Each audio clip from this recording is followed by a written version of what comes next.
And the first item are delegations, and we have Mr. James Hansen here. If you please come forward. Welcome here. I'll make sure your mic is on.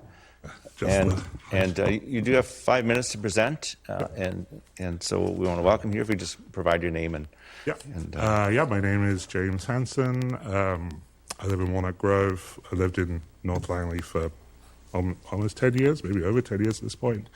And also have a little experience with the township. I was on the infrastructure committee in 2015, which was ended in 2015.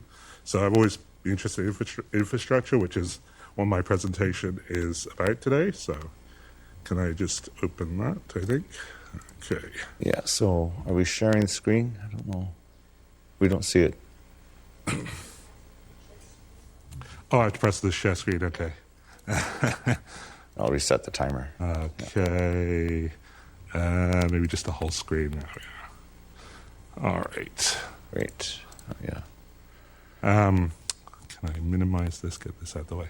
Okay. All right. So, yes, basically, it's kind of obscuring. There we go. Basically, why I'm here is because the township of Langley put out a tender to widen 216th Street from Telegraph Trail to 88th Avenue in Walnut Grove. And I looked at the tender because I was curious what was in it, and I saw that there was no provisions for dedicated cycle lanes. And the goal of the project, it seems to be to improve the connection with the new interchange that the federal, provincial, and municipal government all funded at 216th Street to improve that connection to Walnut Grove. And I was just surprised looking at it that if I continue on, actually, I'll get to that later. Let's just talk about the interchange to begin with and what a protected cycle lane is.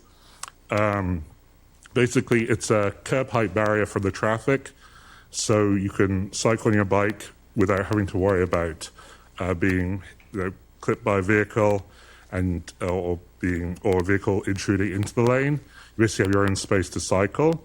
And when they built the interchange, they included the mixed-use path on either side, as well as this protected cycle lane on either side. On the planned widening that's in the tender, it just has the mixed-use path and it just has travel lanes. And this surprised me because, to me, when the province, I think, designed that interchange, they were kind of trying to say, look, cycling is important, we're going to put in these protected lanes, and yet they're not being continued in this project, which widens the street and basically rebuilds the whole street. So that surprised me. The tender also doesn't even mention cycling or cycling infrastructure as well, which seems like a little bit of an oversight. So but the tender does include a mixed-use path on either side that's 3 meters wide. So you might think, oh, that's all right then. If you're cycling, you just go up on the mixed-use path. Problems with that is it's basically mixing bicycles and people, so it could increase the chance of someone getting hurt by a bike. It also goes right in front of the École des Voyageurs school, and so obviously during drop-off and pickup times, it's going to be filled with kids walking or cars and things like that. So it's going to be very busy around there. So the idea of saying, okay, kids walking to school, kids cycling to school, people just cycling the area, all sharing this one path, seems like a bad idea to me.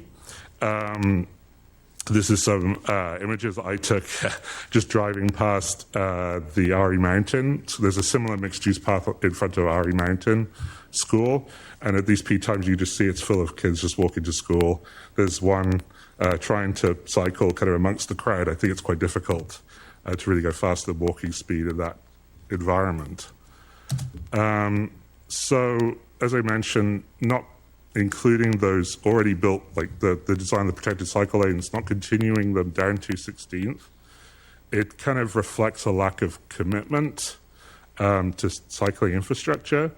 There are cyclists using that infrastructure already. I just drove her at one time and I saw 2 people. This wasn't me waiting a long time. It's very popular with cyclists. And the route over the highway is a key connection. There's going to be the Williams neighborhood built out on the other side. You've got the Walnut Grove Town Center not far away. So to me, it's actually a really important connection. So continuing that, making it pedestrian and cycle friendly is really important to kind of avoid those unnecessary short car journeys.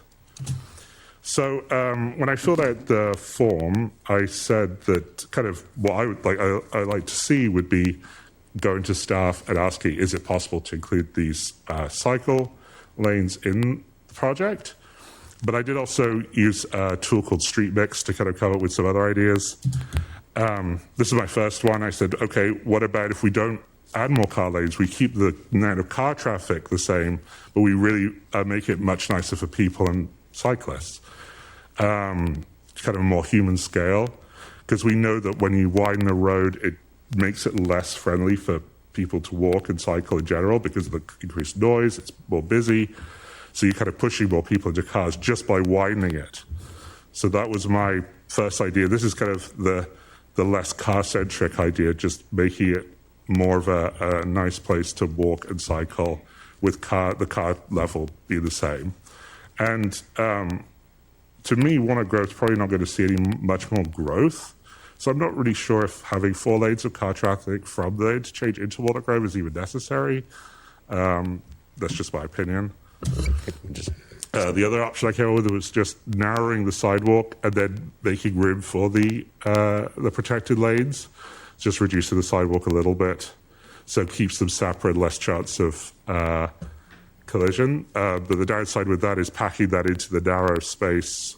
Basically, you lose a lot of the nice kind of street decorations like trees and things like that. Kind of ends up being a little bit bleak.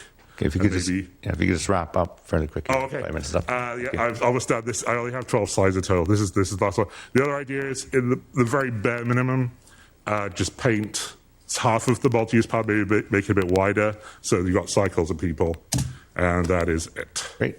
Well, thanks for bringing that to our attention. Okay, no problem. I appreciate a very, very good, thorough presentation. Let's try.